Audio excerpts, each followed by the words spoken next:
डोंबिवली में लगातार हो रही मूसलाधार बारिश के बीच आंबेवली इलाके में बड़ा हादसा हो गया।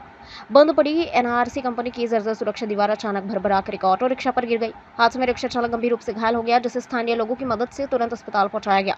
स्थानीय नागरिकों का आरोप है कि यह दीवार लंबे समय से जर्जर और खतरनाक हालत में थी। कई बार प्रशासन से इसे हटाने का सुरक्षित करने की मांग की गई थी, लेकिन कोई कार्रवाई नहीं की गई। लोगों का कहना है कि समय रहते कदम उठाए जाते तो यह हादसा टाला जा सकता था। घटना के बाद इलाके में आक्रोश का माहौल है। नागरिकों ने प्रशासन से एक मांग की है कि बची हुई जर्जर दीवार को तत्काल हटाया जाए और भविष्य में ऐसे हादसों को रोकने के लिए प्रभावी कदम उठाए जाए। आंबिवली टिटवाळा रोडवरती बल्ल्यानी नजदीक एनआरसी कंपनीची भिंत कोसळून एका रिक्षावरती भिंत कोसळून रिक्षा चालक इंजर्ड झाला आहे।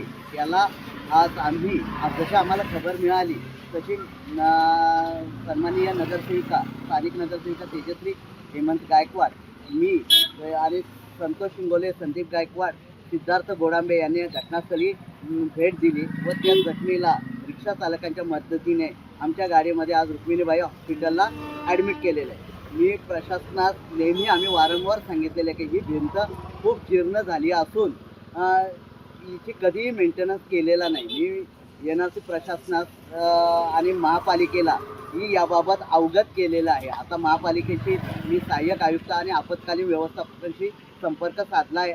इथे ते येऊन हे मातीचा जो ढिगारा पडलेला आहे ते साफ करतात। आमच्या कार्यकर्त्यांनी आणि तसे महापालिकेच्या अधिकारी कर्मचाऱ्यांनी थोडा इथून रस्ता मोकळा करून वाहतुकीस खुला केलेला आहे, परंतु आता JCB येऊन हे सगळं साफ करून घेत आहेत।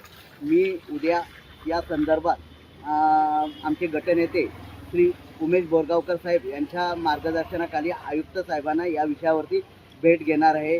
तसेच आता मी सहाय्यक आयुक्त जयवंत चौधरींना यांनाही फोनवरून संपर्क साधलेला आहे।